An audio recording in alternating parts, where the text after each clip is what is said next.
Welcome to Reinventing the Arena, the podcast that guides you through the powerful journey of aligning, embodying, and rising into your most authentic self.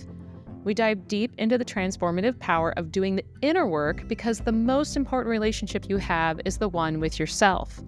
When you align with your authentic self, you naturally attract the relationships and experiences meant for you. I'm your host, Molly Conley, a coach who's passionate about helping you uncover who you truly are using Human Design, NLP, and self-empowerment tools. Here we explore the art of aligning with your authentic self, embodying your highest potential, and rising above old patterns to create a life that resonates with who you truly are. Whether you're seeking deeper fulfillment in love or your personal journey, this space is designed to inspire your evolution. Together, we'll explore self-discovery, share transformational stories, and uncover the energetic shifts needed to create the love and life you truly desire. This isn't just about change. It's about fully stepping into who you were meant to be.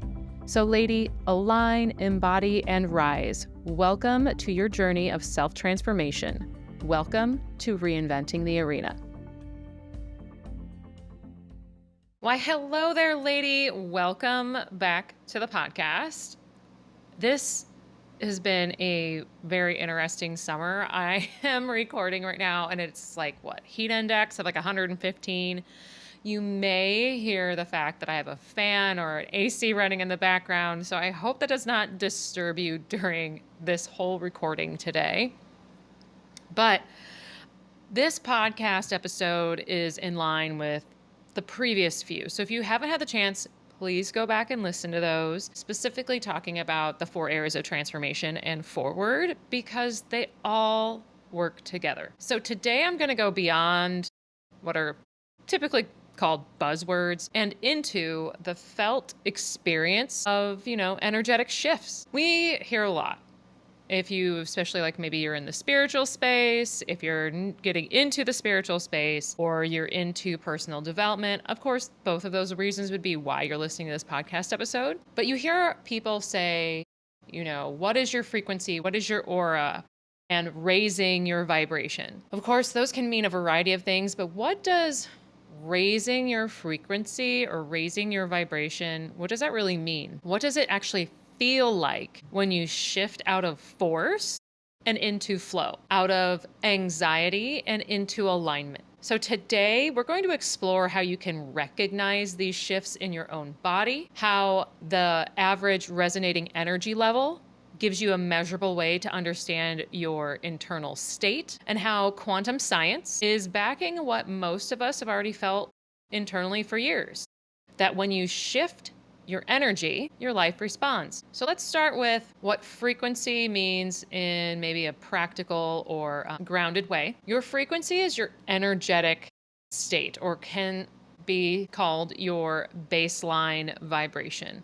It's how you move through the world the way you see it when you're not forcing or reacting. And it's not just influenced by your mindset. It's also influenced by your thoughts, emotions, and actions. So when I became a certified coach, one of the other certifications I could receive from the coaching program I was in was called an Energy Leadership Index Assessment. And so when I did this, what amazed me is that we could actually measure someone's average energetic level. It wasn't just a personality test. It wasn't just like a vibe check. It was data. So the Energy Leadership Index Assessment is also called the ELI, and it measures what is called your average resonating energy level. And it ranges from level 1, which is the lowest, to level 7, which is the highest. Level 1 is a lot of that victim energy, the hopelessness, feeling stuck, just why me sort of energy. Level 2 is anger, it's conflict, pushing against life, whether that's, because you motivated yourself away from the victim energy and now you're pointing blame at other people, or you're angry at a situation. Then there's level 3. Level 3 is about cooperation and rationalization. Sometimes, and I hate saying it this way, but sometimes I call it the it is what it is level. It's transitioning out of the lower frequencies of 1 and 2 and starting to grow into the higher energy levels.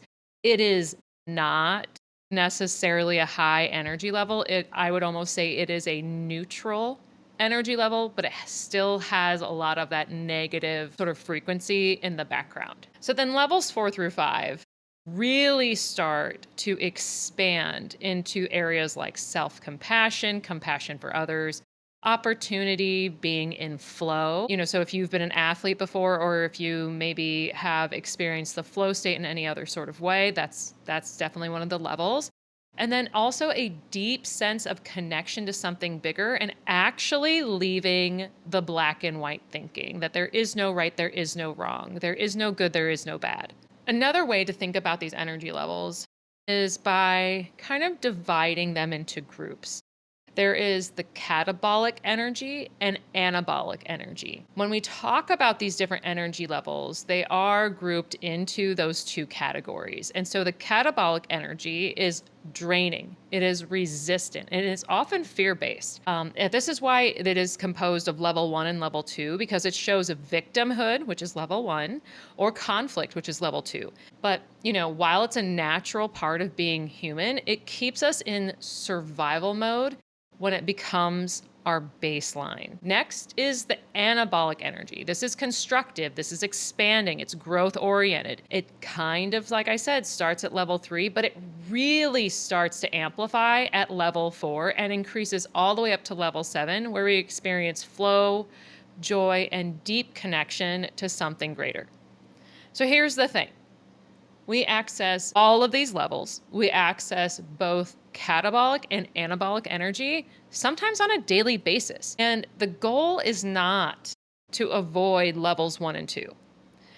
It's not to completely shift into level 7. It is to understand that we do shift and flow in and out of these energy levels on a regular basis, and being conscious of where we are operating from on a daily basis or on a regular or situation basis. This helps us build awareness, and then we develop tools to shift when we are ready to move out of whatever energy level we are at. So this is part of the reason why I do include this within my coaching program, because it helps us zoom out and say, where are we losing energy? What is your default response under stress? And what strengths are already alive within you that we have found within the ELI?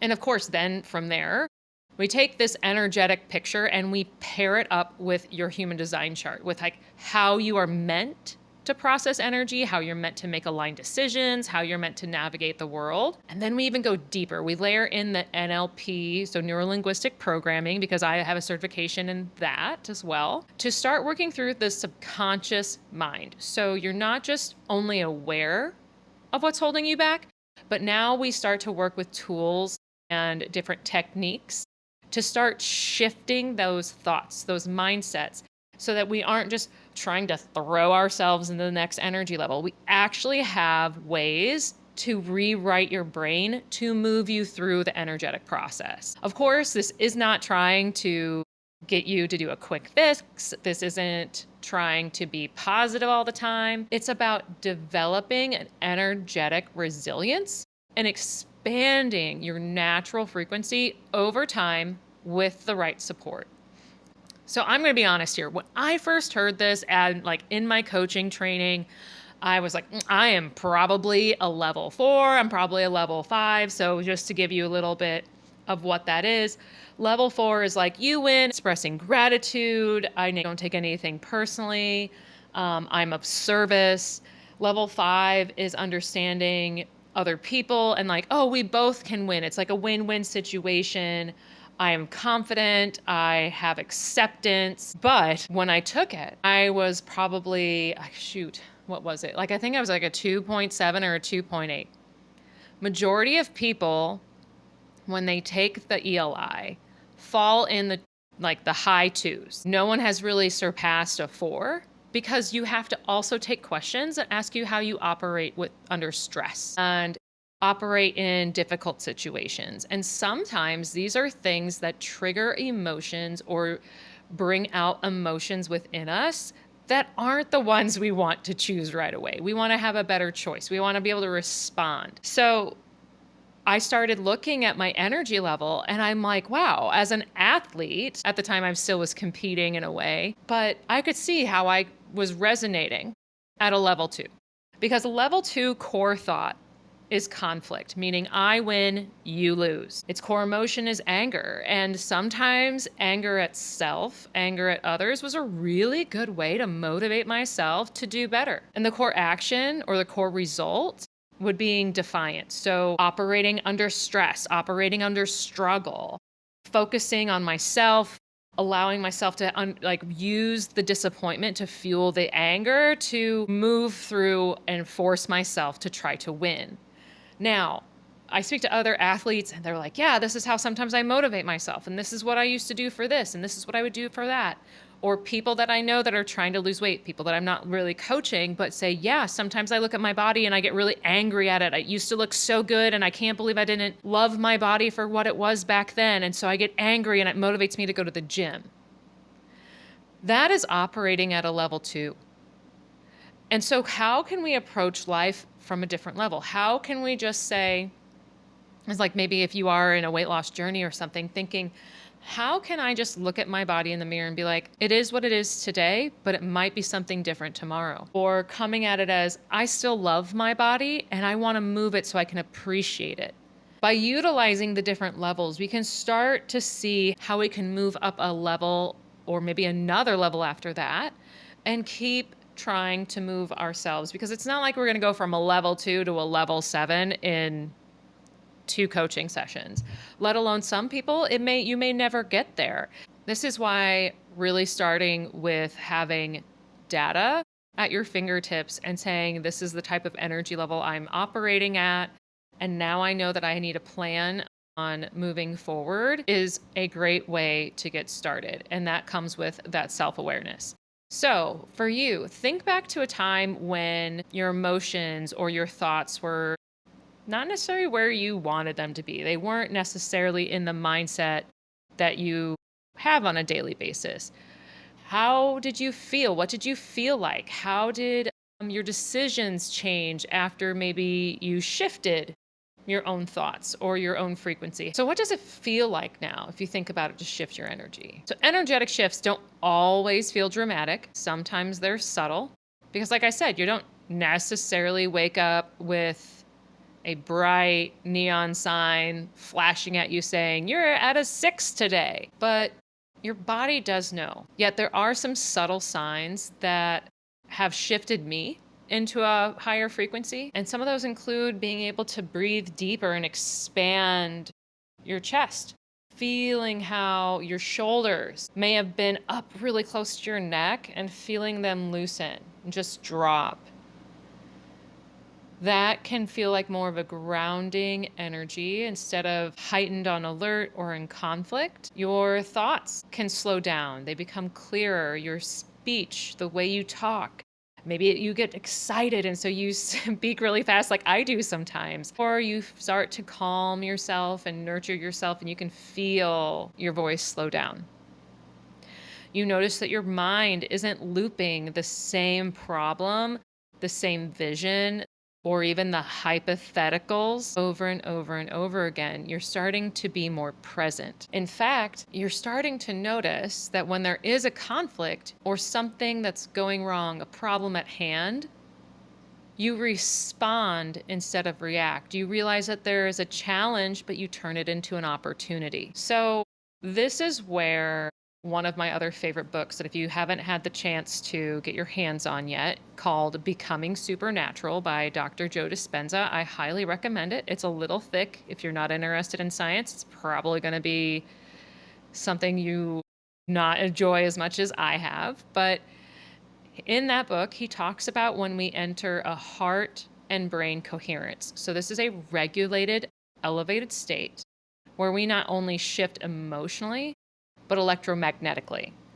We begin to broadcast at a different signal out into the quantum field. Yes, quantum physics. So that means that the field mirrors that frequency back to you. So when you align your energy, you align your reality. I've discussed this at length with a few clients of mine from past and current about how our experiences shape our reality. And your reality is also shaped by your energy. So it's kind of this loop that if you are resonating at a lower energetic level, you're going to have an experience, possibly have an experience at that sort of energy level, unless you make a new choice to shift your energy, which is going to align your reality differently.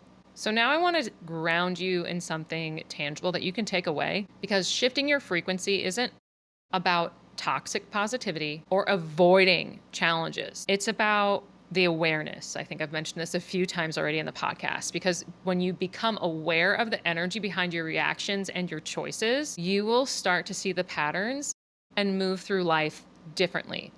So some of the tools that I use for my own life that have helped me, which also align with my human design chart, include using meditation to clear my head, to get grounded. I also try my hardest to schedule out sacred time for creativity to allow me to have balance. This is also something that really speaks to me because I have a sacral authority as a pure generator. Noticing the moments before a reaction and choosing presence.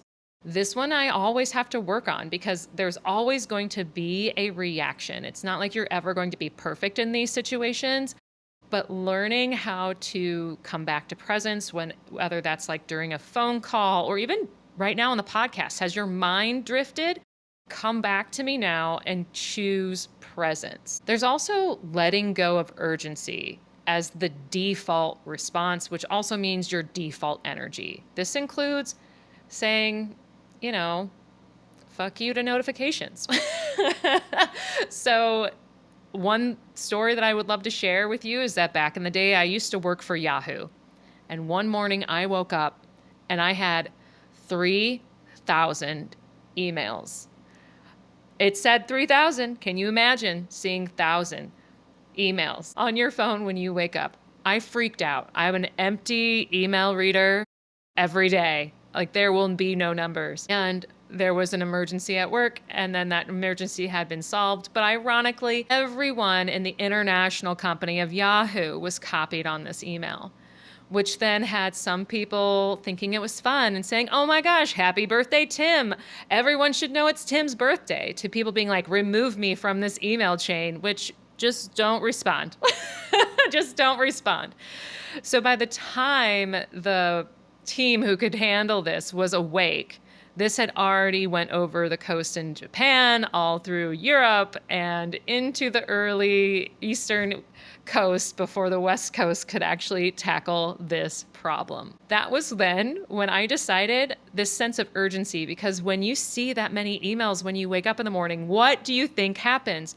I think something is really wrong. Oh my gosh, I have a client that needs to be answered now, or has our entire system been shut down and now all my clients are reaching out? How I'm going to help solve this problem? So that letting go of urgency as the default energy, what did I do? I learned to remove all notifications except for very few apps. And it has been something that I have done since 2013. That has been a glorious move for myself. Highly recommend, if you're living in that state of urgency, to do that with your technology. And then practicing gratitude. This is not a list. It's not a checklist or checking a box. It's not something you force yourself to do, but it is a good habit to practice. Now, this isn't also like, I'm grateful for hot soup today. I'm grateful for my coffee. I'm grateful for my job. I want you to really step into it. So let's use the coffee example, because it's really simple. And it's going to be different for each and every one of you, depending if you like coffee or if you want to say you like tea.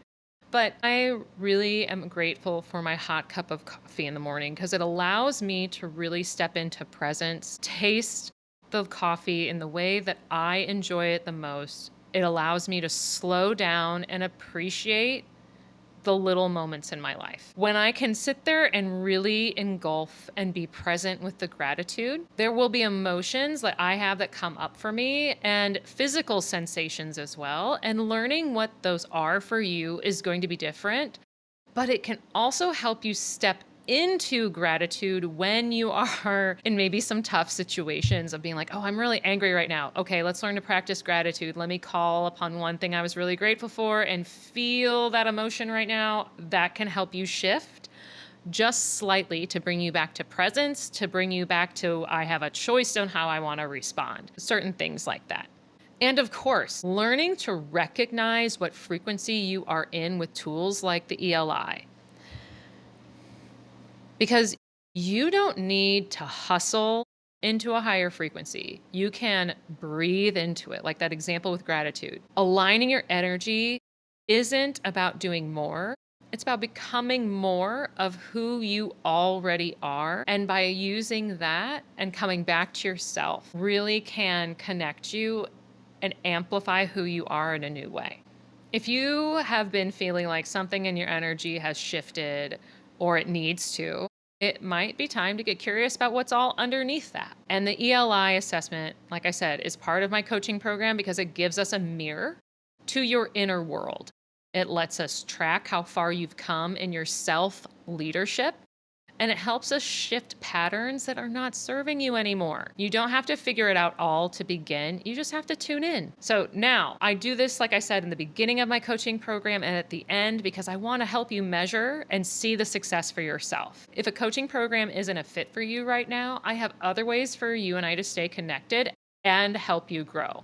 So if you need to talk something through, get support over a decision you're sitting with, or you need to reconnect with yourself, I offer 50-minute single sessions that are on a sliding scale. You can also explore your design through a written report. It's called You Unfiltered. You can also have a live human design reading, or you can tune in to some of my video trainings like Relationships by Design.